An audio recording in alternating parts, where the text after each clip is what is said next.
So I've been reading through the Cosmere. Initially, I read the Mistborn Era 1 trilogy and absolutely loved it. And then what I did was I put up a poll and I asked you guys, the viewers, where I should go next. And I did not heed the advice. Some people told me to come here to Secret History, which is what I did. And some people told me to do some other things.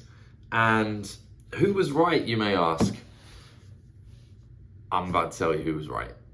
And if you were somebody who told me to go and read Atlantis or Warbreaker or the Stormlight Archive next, you can probably feel a little bit smug about this video. And if you're somebody who told me to read this next, don't feel bad. I still really enjoyed this book, but I just think I could have been a bit smarter with the reading order overall.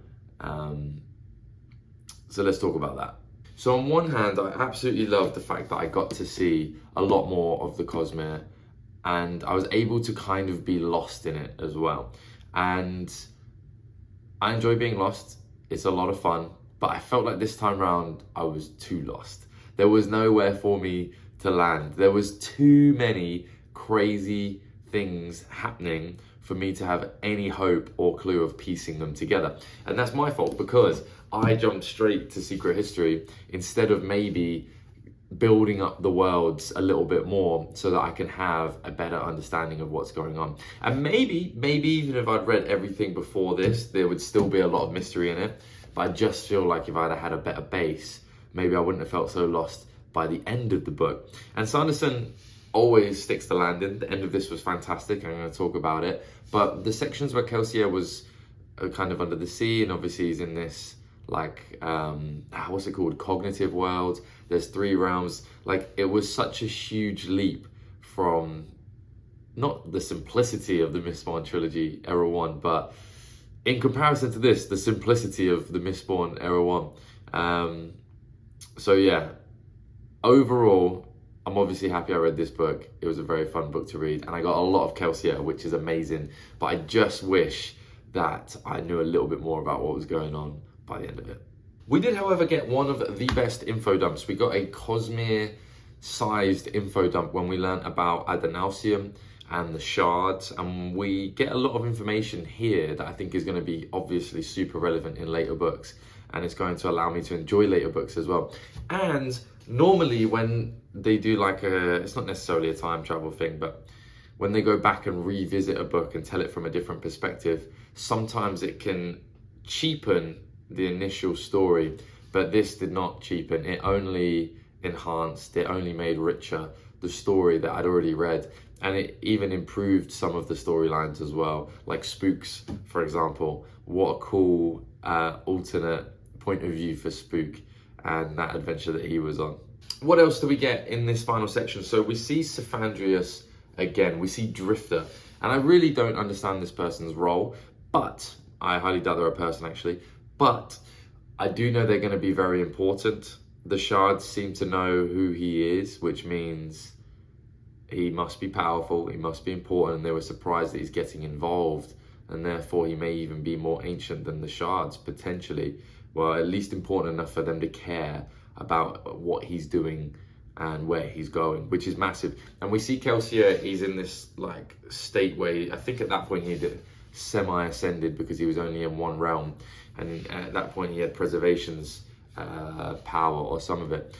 And when he touched Drifter, he saw this person like basically covered in bandages, and they had white hair underneath, and I have no idea what that means. Was that previously? Was that in the future? All we know is that it most likely is Sephandrius or Drifter, and we know that at some point he had to wear bandages everywhere and that he had white hair. So hopefully I'll get some more information at some point that will allow me to tie that in. But the cool thing is, it seems with a name like Drifter that it would be able to go to any world. So I will be definitely looking out for opportunities to slide that information in to the rest of the books that I read.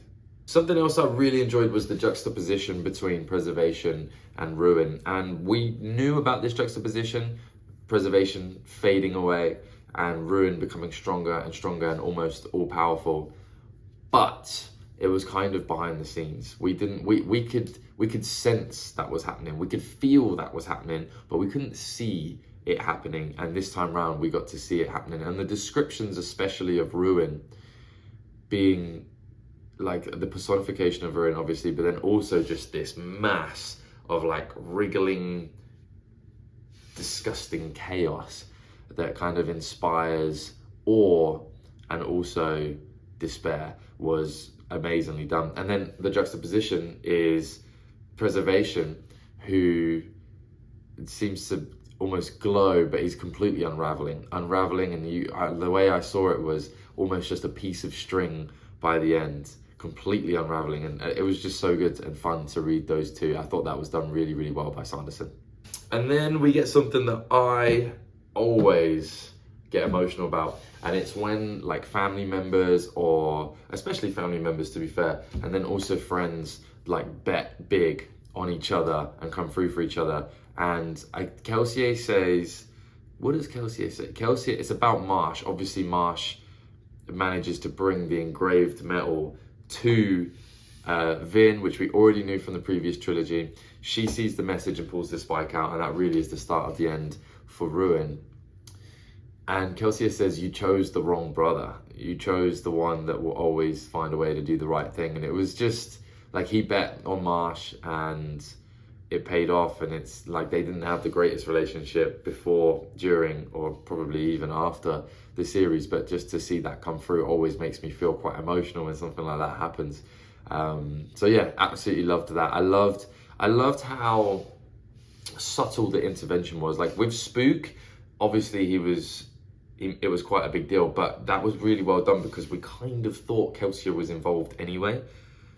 So like that idea was already planted in my head, and then we find out that, oh, it was actually Ruin. But to know Kelsier was over there as well, it's like, it doesn't cheapen the story because it's kind of what we thought anyway. So we were ready to accept that idea, which was cool. And then the Marsh moment was great. It was very subtle. It's much more subtle than I thought it was going to be. I thought there was going to be something much more brute, forcey, and huge done behind the scenes, but this was really well done. We get a lot of talk of the three realms. I do not know what the third realm is. I know we have this realm. I would guess it's called the cognitive realm because the word cognitive is used a lot. And then we have the real realm, don't know the name for it, but the one that we're just reading the story in for most of the time in the original trilogy. I have no idea what the third realm would be, but potentially that's where everybody goes when they die. Some kind of afterlife realm, or like where their spirit goes or something like that. Potentially, but as far as I know, unless I missed something big, we didn't find anything about that. So another mystery to be discovered over the course of reading this Cosmere. And then Ruin's vessel, Ati, he comes through to the cognitive realm, right? And then Kelsier just punches him again. I believe that's when he punches him again anyway. Kelsier has punched multiple shards, and I don't think he's going to stop. He tried to hit Drifter as well. That's like his automatic default. And I just love his attitude. His attitude is always, I don't really care who you are. I know who I am and what I want to do. And that is just a great attitude to have, I feel like, for somebody who needs to get some things done. So I was also really interested. So when Ati came down, he asked for Vax, I think it was. I don't think there was any other reference to that person. I would guess it's a lover. I would guess maybe it was a friend or somebody from the break-in of Adenausium, which is going to be such an interesting story, the break-in of Adenausium and how all of these vessels became who they became. So that was interesting. And Sanderson always just builds up a little bit of extra lore. Remember, everything he does is so efficient at building that extra lore. So what do I think is going to happen next? I made a prediction at the end of the original trilogy, and I stand by that prediction. I don't know if it's going to happen next, but I just feel like the logical conclusion is that we have 1, 2, 3, maybe even 4 beings trying to collect these shards together. One would be Sazed. Not that I think he would be actively hunting to get them unless he was hunting to keep them out of the hands of somebody else. And I think finally what we're going to have to see is either Adenausium like reborn somehow to take back all of the shards and become himself, the all-being, all-knowing God, or we see like 2 different people attempt to do that, and maybe we see one of them with 8 and one of them with 8, and they go at it, and the fate of the universe is at stake. So obviously that just seems to be the natural conclusion of where we're heading, and it sounds fun, very Thanos-like, but on a grander scale. I wouldn't be upset if that was where we're going. And I'm sure maybe even those of you who've read all the books don't actually know where we're going, because I know there's a lot of books still to be written. So you heard it here first. So that's it. That's Secret History, Mistborn Secret History completed. And I hear you. I hear your thoughts. I hear you saying or thinking, Connor, where are you going to go next? What are you going to read? We have to know. Are you going to go to a different series? Are you going to continue straight on with the Cosmere? The answer is I will continue on with the Cosmere. I will obviously not just try and read all of it in one go, because variety is the spice of life. So I will pick up some other books in between. But my next book is going to be in the Cosmere, and this is what I decided to go with. That's right, we're going to Warbreaker. And the reason we're going there is because everybody suggested, well, I'm not saying everybody, a lot of people suggested that I read that. And the other half, or large percentage, suggested that I read the Stormlight Archive. I definitely want to read the Stormlight Archive. It looks like a sizable challenge, something maybe more similar to the Wheel of Time in terms of epicness and payoff and development and, you know, depth of world. But nearly everyone said that I must read Warbreaker before that. So that's where we're going, and then probably into the Stormlight Archive next, maybe with some different series in the middle, so that it still feels like an enjoyable journey. If you like these kind of videos, please like and subscribe. I do a bunch of them. I'm always reading something, and I'd love to go along with you, or rather you come along with me. And what I do normally is I'll just read a part of it, and then however much I've managed to read that week, I'll jump on, talk about that, and then make some bold predictions on what's going to happen next. And that was kind of difficult with this book because I was so lost. I was so completely lost most of the time. The knowledge, the depth of the world, it was far beyond my grasp. So it was very difficult to make predictions. So it was more just like a read along and react to what's happening. But I suppose, well, I'm hoping with this next book, Warbreaker, I can make a lot more guesses, because it's going to be more like a classical standalone story. So I will see you there next Sunday, 10 a.m. Central Time. Thank you for watching.